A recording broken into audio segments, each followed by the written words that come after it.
നമസ്കാരം. കാലാവസ്ഥ പ്രതികൂലമായതിനെ തുടർന്ന് ഗതാഗത സംവിധാനങ്ങളൊക്കെ തന്നെ താറുമാറിലായി. ട്രെയിൻ ഗതാഗതം പൂർണ്ണമായും താറുമാറിലായിരിക്കുന്നു. ചില ട്രെയിനുകൾ റദ്ദാക്കിയിട്ടുണ്ട്, ചിലത് ഭാഗികമായി റദ്ദാക്കി, ചിലത് സമയക്രമത്തിൽ മാറ്റം വരുത്തിയിട്ടുണ്ട്.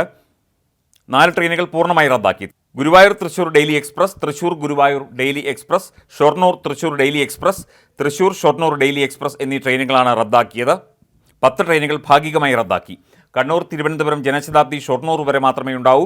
Kannur Alappuzha intercity express, Mangaluru central, Kanyakumari Parasuram express എന്നീ ട്രെയിനുകൾ ഷൊർണൂർ വരെ മാത്രമാണ് സർവീസ് നടത്തുക. കോട്ടയം നിലമ്പൂർ എക്സ്പ്രസ് അങ്കമാലി വരെയും, കോഴിക്കോട് തിരുവനന്തപുരം ജനശതാബ്ദി എറണാകുളത്തു നിന്നും പുറപ്പെടും. കന്യാകുമാരി മംഗളൂരു സെൻട്രൽ പരശുരാം എക്സ്പ്രസ് ഷൊർണൂരിൽ നിന്നും, നിലമ്പൂർ റോഡ് കോട്ടയം എക്സ്പ്രസ് അങ്കമാലിയിൽ നിന്നും യാത്ര തുടങ്ങും. ഷൊർണൂർ തിരുവനന്തപുരം വേണാട് എക്സ്പ്രസ് ചാലക്കുടിയിൽ നിന്നാണ് സർവീസ് തുടങ്ങുക. ആലപ്പുഴ കണ്ണൂർ എക്സ്പ്രസ് ഷൊർണൂരിൽ നിന്നും, പാലക്കാട് തിരുനെല്ലി എക്സ്പ്രസ് ആലുവയിൽ നിന്നുമാണ് പുറപ്പെടുക. മണ്ണിടിച്ചിലിനെ തുടർന്ന് ഷൊർണൂരിൽ നിന്ന് പാലക്കാട്ടേക്കുള്ള തീവണ്ടി സർവീസുകൾ താൽക്കാലികമായി നിർത്തി. മാനന്നൂരിൽ പാളത്തിന് സമീപമുണ്ടായ മണ്ണിടിച്ചിലാണ് കാരണം. തൃശ്ശൂർ അകമലയിൽ ട്രാക്കിലൂടെ വെള്ളം കുത്തിയൊഴുകുന്ന സാഹചര്യമാണ് ഉള്ളത്.